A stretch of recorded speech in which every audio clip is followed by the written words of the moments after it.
We came to a coffee farm to see how the coffee are growing on the tree and how they farm the coffee and operate the coffee farm. Looks very deserted. I don't know if they're operating today. You have arrived. We're at the Kaʻū Coffee Mill, Hawaii. It has free coffee tasting, espresso drinks, free tours weekdays, and locally made gifts. It looks very deserted. There's not too many cars in the parking lot, and we had to wait for about... Lily and I are gonna come and tour this Kaʻū Coffee Mill, Hawaii. It's free tours. This is a pretty educational coffee meal center that opens Monday through Sunday from 9 to 4 p.m. This is a display and you could try all different kinds of coffee, and they Smells have really great here. things for you to buy and take home to give to friends and family. Smells Amazingly coffee-ish. This is anatomy of coffee bean. Wow, look at that.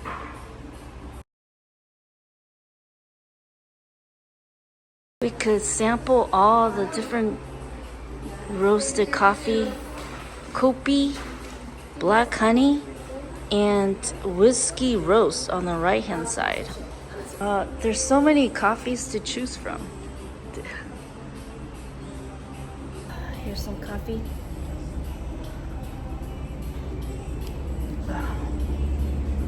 Coffee all tastes the same to me. It needs creamy sugar. But other than that, it tastes like coffee. I can't tell the difference between good coffee and bad coffee. It's too bad for me. Souvenirs to take with you.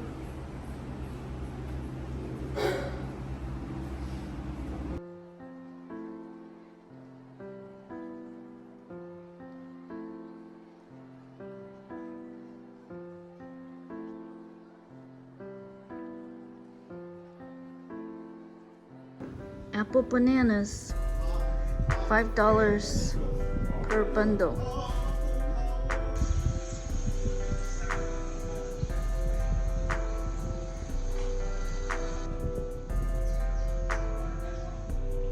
Coffee bean trees. This is a coffee bean tree. Look at all the coffee beans on the tree. Yep. Isn't that beautiful? All those coffee beans. Miles and miles and miles of coffee bean trees. Rows and rows of coffee bean trees everywhere. This place has beautiful murals.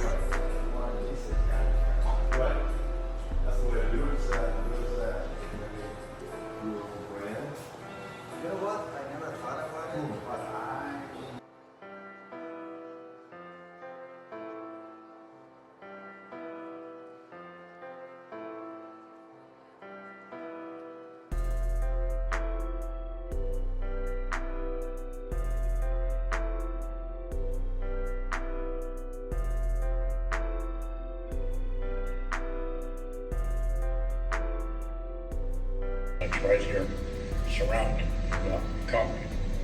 The coffee is the addition to this thing. Here in our facility, we have 300 acres of coffee. Species right here is going to be known as Typica arabica, and it is most commonly found here in the state of Hawaii. For other places in the world, like Colombia or Ethiopia, their species are going to be a lot different, as well as their growing conditions. So here in this town, we're at 2,000 feet elevation. And all of this soil we're standing on is going to be volcanic ash. So both the ash and the elevation is going to affect our coffee's taste. And it's going to be a lot less dense than other coffee places in the world. So for those big box companies, they're most likely going to be at lower elevation with different growing conditions. And our quality is also going to differ. So when we pick coffee, it's going to be during August and March. And after that, our production is going to slow. The coffee can grow year-round, but as I said, August through March is going to be the best time to pick. Right over here are going to be all of the beans. As you can see, they are a bit green, and that is because they are unripe. So any of the beans that are red are going to be ripe and ready to pick. But as I said, we're off season, so all of that growing conditions are going to be really slow. So coffee can also live up for 100 years, but here at our farm, they're going to be around for 4 years at a time. So after it grows, we're going to go ahead after 4 years and chop it right down at the root. What this does is it still keeps the tree alive, but when it grows back, it'll be healthier and stronger and produce more.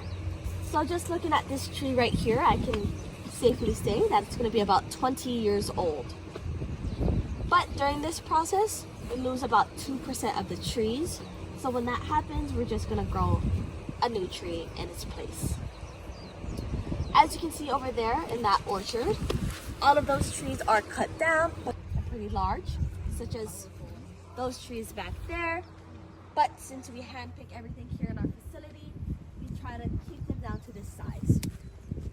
Yes, we do handpick everything. A lot of bigger companies do not, and they use machinery. But for us, we handpick because it makes sure we only choose the ripe bean. Which is why, for those bigger companies, their quality of taste might be a little lower because they mix up the unripe with the ripe. Currently, we have about 40 farmers through August and March. And in our facility, we're really small. So besides the farmers, we're probably gonna have about 30 workers. But we're very small, very local. So we try to keep everything as environmentally safe as possible. So if you guys are ready, we can go ahead, walk a little bit more down, and we can take a look at one of our machinery here. It's a catchment for rainwater. What's happening here? The wet mill is where we wash, pulp, and pre-dry all of the coffee. This is the process. So what they're doing right now is washing the beans. We are hyped up with all the free coffee and bought souvenirs and some coffee home to friends and family. Thank you for watching, and don't forget to subscribe. Bye!